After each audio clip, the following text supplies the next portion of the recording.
Assalamualaikum warahmatullahi wabarakatuh. Hamdan wa syukron lillah, la haula wa la quwata illa billah. Perkenalkan, nama saya Zalik Nuryana, SPDI MPDI. Saya adalah salah satu dosen di jurusan Program Studi Pendidikan Agama Islam Universitas Ahmad Dahlan Yogyakarta dengan NIDN 0517128901. Pada kesempatan kali ini, izinkan saya untuk menyampaikan pernyataan diri dosen dalam unjuk kerja Tridharma Perguruan Tinggi atau PDD UKT PT pada bidang pengajaran. Adapun tujuan dari pemaparan ini adalah sebagai salah satu syarat untuk mengikuti sertifikasi dosen pada tahun 2022. Pada kesempatan kali ini, saya akan menjelaskan mengenai salah satu mata kuliah yang saya ampu, yaitu Ilmu Pendidikan Islam dengan menggunakan prinsip DIA, Delivery, Interaction, and Assessment. Ilmu Pendidikan Islam adalah mata kuliah dasar dan wajib bagi mahasiswa pendidikan agama Islam pada semester 3 dengan kode mata kuliah 3130230 dengan bobot 2 SKS dan dilakukan selama 14 kali pertemuan. Dengan mata kuliah ini, mahasiswa diajarkan untuk menggali ilmu pendidikan Islam dalam perspektif Islam, baik secara teoritis maupun praktis, sebagai bekal untuk menjadi seorang calon guru yang berlatar belakang dari program S1 Pendidikan Agama Islam di Universitas Ahmad Dahlan Yogyakarta. Capaian pembelajaran mata kuliah dalam mata kuliah Ilmu Pendidikan Islam yaitu yang pertama, mahasiswa mampu menjelaskan tentang hakikat manusia dalam pandangan Islam. Yang kedua, mahasiswa mampu memahami konsep dasar pendidikan Islam serta isu-isu global pendidikan Islam. Yang ketiga, mahasiswa mampu menjelaskan makna guru dalam perspektif Islam. Yang keempat, mahasiswa mampu menjelaskan hakikat kurikulum dalam pandangan Islam. Yang kelima, mahasiswa mampu menjelaskan metode dalam perspektif pendidikan Islam. Yang keenam, mahasiswa mampu menjelaskan peran Muhammadiyah dan pendidikan di Indonesia.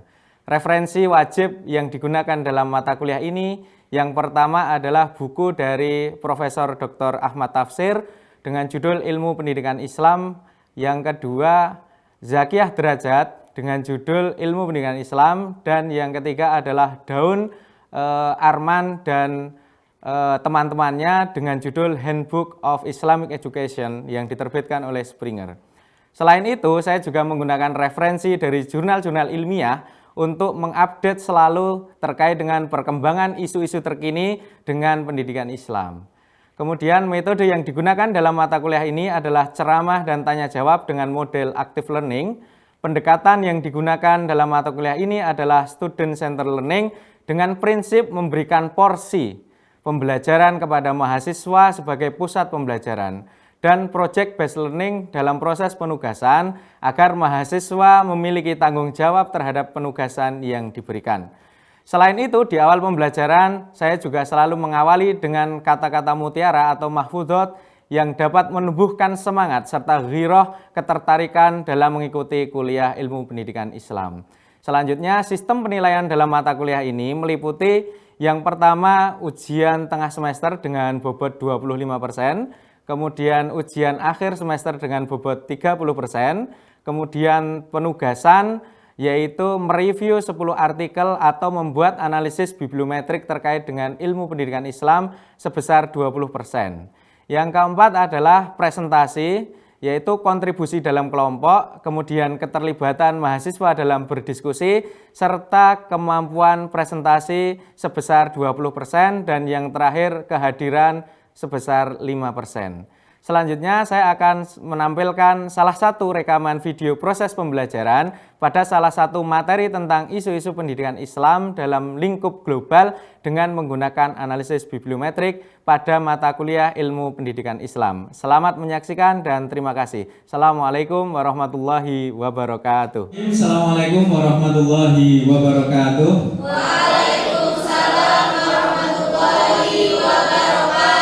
Hayya nafta hadi darsa biqra'il basmalah jama'atan. Bismillahirrahmanirrahim. Sebelum kita melakukan perkuliahan, mari kita berdoa bersama-sama. Kita tundukkan kepala kita. A'udzubillahi minasyaitonirrajim. Bismillahirrahmanirrahim. Raditu billahi rabban wa bil islami dina wa bi Muhammadin nabiyya wa rasulah. Rabbi zidni ilma warzuqni fahma. Allahumma la sahla illa ma ja'altahu sahla wa anta taj'alul hazna idza syi'ta sahla. Amin. Oke, terima kasih teman-teman. Semangat. Alhamdulillah kita berjumpa lagi setelah minggu kemarin kita sudah belajar tentang konsep dasar pendidikan Islam.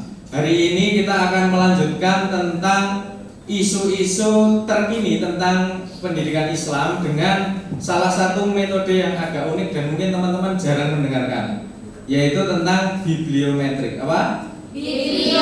Bibliometrik atau bibliometrik. Nah, sebelumnya kita akan melihat dulu atau ngecek, merecall kembali ingatan teman-teman semua tentang apa yang sudah kita pelajari minggu lalu, yaitu tentang ma huwa tarbiyatul islamiyah atau apa itu pendidikan Islam. Ada yang masih ingat? Saya, Pak. Ya, silakan, Pak.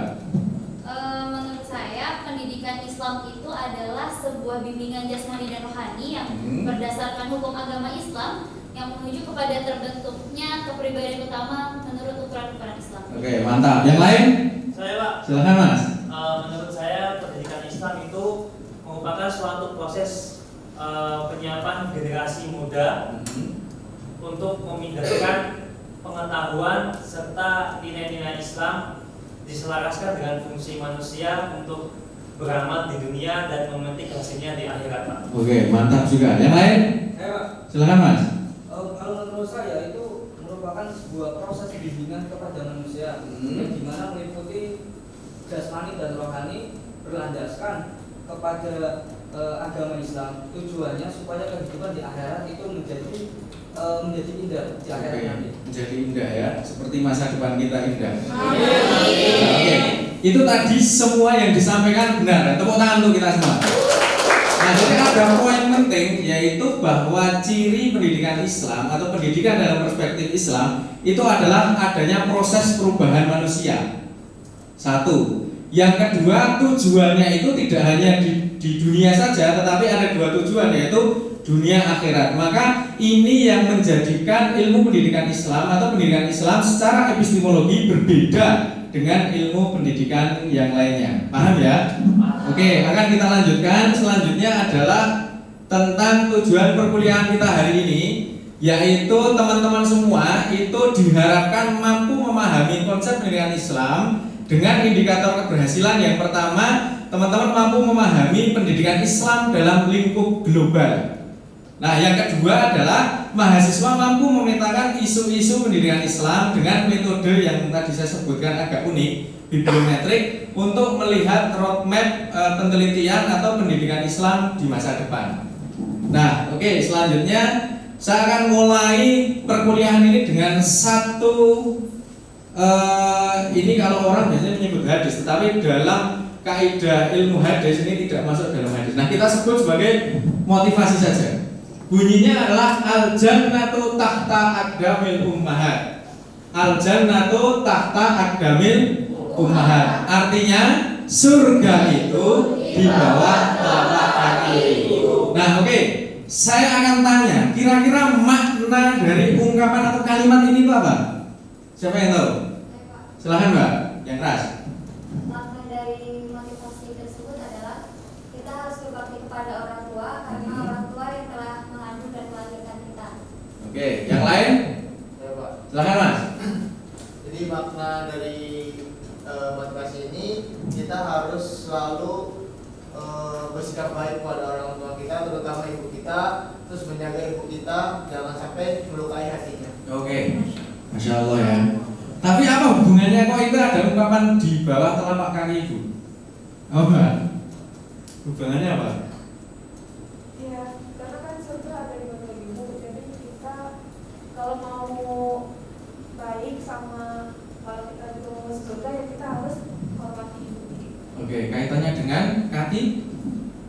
Oke, kita lihat ya.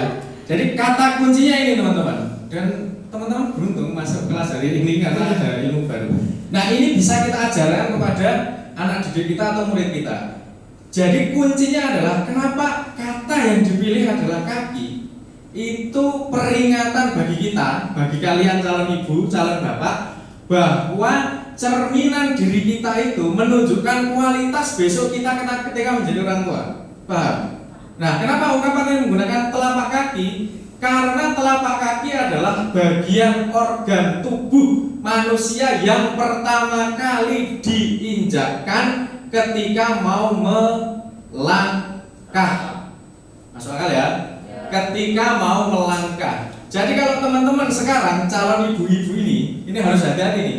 Kalau kita melangkahnya ke kafe terus 24 jam lupa sholat, lupa ibadah, lupa apa ya, maka jangan salahkan ketika generasi besok begitu. Bapak-bapak juga jadi mulai slang gitu. Itu mahasiswi itu kupu-kupu atau tidak kupu-kupu kuliah pulang kos dan sebagainya. Nah, itu menjadi pelajaran kita.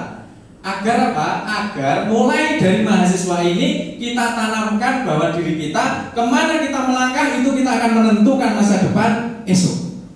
Paham ya? Nah, ini menjadi motivasi kita dan harapan saya ini menjadi motivasi teman-teman besok diajarkan ke peserta didik ketika teman-teman menjadi guru PAI. Nah, oke, selanjutnya kita akan masuk mulai pada pendidikan Islam dalam lingkup global. Yang pertama adalah adanya isu bahwa Indonesia ini itu kan negara paling besar komunitas muslimnya.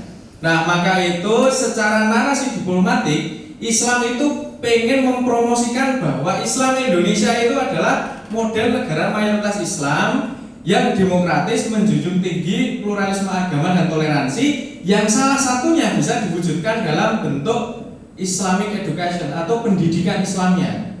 Itu yang pertama. Yang kedua adalah Islam di era modern itu telah berada di persimpangan jalan. Persimpangan jalan globalisasi, westernisasi dan sebagainya, termasuk perkembangan ekonomi yang luar biasa, sehingga ini menjadi kesempatan bagi pendidikan Islam untuk segera berbenah mengikuti zamannya. Paham ya? Jadi isu global ini harus kita tangkap. Kemudian yang ketiga, penyebaran Islam itu ke seluruh belahan dunia, memaksa negara-negara yang sudah memeluk Islam itu mengembangkan pendidikan Islamnya. Nah, maka dari alasan itu kita pahami bahwa pendidikan Islam dalam lingkup global itu sangat menarik untuk dikaji dan dikembangkan. Paham ya? Oke, selanjutnya adalah tentang isu terkini. Nah, ini. Jadi dari tahun 1970 itu para peneliti Islam, baik Islam di Indonesia maupun di luar, itu telah melakukan penelitian. Nah, dari 1970 sampai 2022 itu ada 300 artikel yang ada kita gunakan dalam analisis ini. Nah, 300 artikel itu yang kita lihat pendidikan Islam di negara A, di negara B, di Indonesia, di Mesir, di Kairo, di di Singapura dan lain sebagainya. Nah, ini ada di dalam sini semua. Nah, kemudian siapa orang yang paling sering meneliti tentang pendidikan Islam? Ya, ini ada si Tamuri, ada Hamzah, ada Wagid, ada Asmi, ada Saada, ada Suyadi, mungkin pernah dengar, ada MB, Embong, Husin, Lubis. Nah, semuanya. Nah, kita beruntung ada nama Indonesia di sini. Nah, kita beruntung ada nama Indonesia dan kelihatannya sama ya dengan kampus kita, itu dosen kita. Nah, oke. Kemudian negara yang paling banyak meneliti itu Indonesia, beruntung kita. Kemudian Malaysia, tetangga kita. Kemudian United States, kemudian ada United Kingdom dan lain sebagainya. Nah, ini menjadi motivasi kita. Ternyata pendidikan Islam itu dikembangkan oleh peneliti-peneliti dari Indonesia. Nah, harapan teman-teman untuk melihat ini wajahnya itu sangat cerah. Itu suatu ketika kita berharap teman-teman bagian dari yang mengembangkan pendidikan Islam itu. Sanggup nggak kira-kira? Sanggup. Kayak lapar ya? Sanggup nggak kira-kira? Sanggup nggak? Janji loh ini. Janji pertemuan kita kali ini teman-teman janji suatu saat salah satu di antara teman-teman itu bisa menjadi peneliti yang berkontribusi terhadap pendidikan Islam di dunia global. Oke, selanjutnya ini ada artikel yang paling banyak dirujuk. Artinya ini menjadi pembelajaran banyak orang. Yang pertama adalah The Art of Memory, Islamic Education and its Social Reproduction. Jadi artikelnya membahas tentang pendidikan Islam dan bagaimana dia mereproduksi sosial, baik mulai dari gurunya seperti apa, siswanya seperti apa dan sebagainya. Yang kedua ada judul pedagogi, power and discourse, Transformation of Islamic Education. Jadi ini membahas tentang kebangkitan gerakan-gerakan Islamisasi yang kuat di sejumlah negara Muslim akibat respon tradisionalis terhadap modernis dan sebagainya. Nah, selanjutnya artikel yang baru terbit, teman-teman. Ini barusan terbit tentang pendidikan Islam. Jadi ada The Social, Politics and Culture Perspective of Islamic Education in Palembang, a continuous evaluation from the Dutch colonial period to today. Nah, ini tentang membahas evolusi pendidikan Islam di Melayu dari masa kolonial Belanda ke dunia digital modern dengan perspektif sosial, politik, dan budaya. Nah, ini menarik. Yang kedua juga menarik tentang guru pendidikan Islam apakah mampu mengajar secara kreatif dengan merespon pembelajaran abad 20 atau selama pandemi. Jadi ada penelitian yang menjelaskan guru PAI itu kurang bisa merespon pandemi ini. Nah, teman-teman di sini di pembelajaran IP ini harus hadir untuk merespon itu. Wah, saya mampu loh. Kalau ditanya lulusan mana? PAI-WAD. Jangan ditanya lulusan mana? Tanya lulusan mana? PAI-WAD, PD. Ngajarnya bagus dan lain sebagainya. Nah, ini kita respon. Nah, kemudian, ini teman-teman yang penting untuk kita lihat. Yang pertama, kenapa kok ini gambarnya berwarna-warni? Ini merupakan salah satu hasil luaran analisis dari bibliometrik dengan menggunakan Force Viewer. Nah, fungsinya ini untuk memetakan penelitian-penelitian yang menarik untuk kita kembangkan, teman-teman. Nah, jadi Islamic Education di sini atau PAI atau pendidikan Islam itu dotnya besar. Ini menunjukkan dia sebagai kata kunci yang diikuti oleh kata kunci lain. Mari kita lihat. Pertama, kata kunci itu disebut dengan cluster. Cluster itu teman, kira-kira teman gitu. Sampean dengan sampean temenan. Sampai dengan bukan, belum ya, dan punya. Nah, ini temenan gitu, itu klaster gitu kira-kira. Nah, kita lihat pertama merah, itu klaster 1. Dia membahas tentang pendidikan agama, relasi dengan negara, terutama di negara-negara Afrika. Ternyata banyak juga kajiannya. Yang kedua adalah klaster hijau, yaitu PAI, membahas tentang sejarah kolonial dan sebagainya.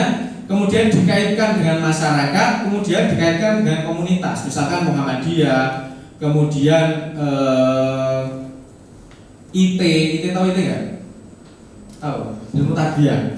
Oh bukan, Islam terpadu dan lain sebagainya. Nah, itu dikaitkan.